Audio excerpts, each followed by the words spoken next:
Hey, cruisers! It's getting closer. Tips 1 through 5 I did the other day and uploaded it, I don't know, week and a half ago. Let's do the next couple. Ship is big. There are members of the staff all over the place. They usually have like a red t-shirt or a red polo shirt, something to that effect on. They're there to answer any questions you might have. They will show you how to get from point A to point B. They will tell you where to find something. They will not help you find your husband. Just putting that out there. You might want to check the casino. But they will answer any questions that you have. If you have questions about your sail and sign card, your account, things like that, guest services is the place to go. So if the ship staff can't help you, go to guest services. Your best bet for guest services is really, really early in the morning. I don't really know because I didn't have to go there very often, so I'm not real sure the best times to go there, that there's not a long line. I do know that on the last day before we get off the ship is not a good time to go. So make sure you're keeping up with everything before that, because when you go down there on the last day, usually it's a sea day before we get back to port. When you go there on the last sea day, the line is exceptionally long and the wait times are bad. Everybody's cranky. We've all been on the ship all week. Granted, shouldn't be cranky. You've been on a ship all week, but somehow people are. Number 7 out of the 6, that was the 6th one. Number 7, keep track of your children. The ship is big. I did mention that. Again, the ship members can't help you find your kids. They have a tendency to wander off. There's a lot of really cool things that they can go look at, and they're going to go see the tow animals over on the deck or whatever. They can wander off. If they're not used to the diversity of people, they might get a little panicked. You might get a little panicked. But yeah, hang on to them. Keep track of them. Know where they are. Older kids, not so much of an issue, but younger kids, they may not be used to so many people in one place, and everybody's like pretty much doing the same thing. So just hang on to them. Number 8, you may order as much as you'd like in the dining room.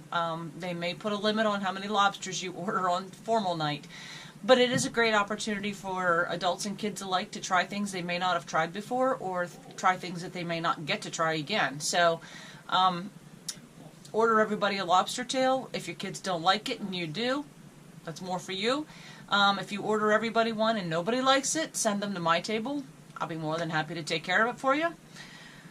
Same applies to desserts and appetizers. So you can order 3 appetizers, 1 entree, 2 desserts, whatever. I know one night we ordered a piece of apple pie, and Benny, our server, put it on a plate with one of those. When you get room service, you get the plate like a BLT, for instance. You get a plate, and then they have the dome thing with the hole in the center.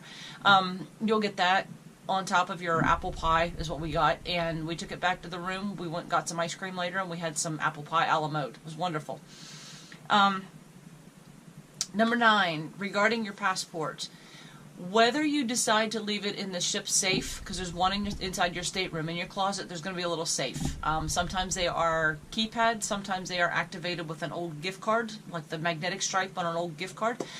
I don't suggest using your credit card. Could mess something up. You can choose to leave your passport in the room safe, or you can choose to take it with you. I recently found out on Facebook that I can take my passport with me to Cozumel, and I can have it stamped at the taxi area. They'll have somebody there that can stamp your passport for you.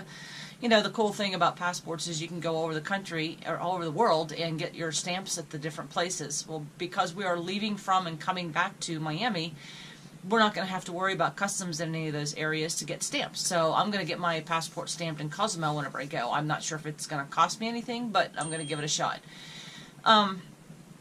You can leave it on the ship if you'd like. That's entirely up to you. However, please keep in mind, you will need your sail and sign card, and you will need a photo ID, be it your driver's license or your passport. You will need both of those items to get off the ship and to get back on, so that they know that the person getting on is the same one. So keep that in mind whenever you decide whether or not you're going to leave your passport or take it with you.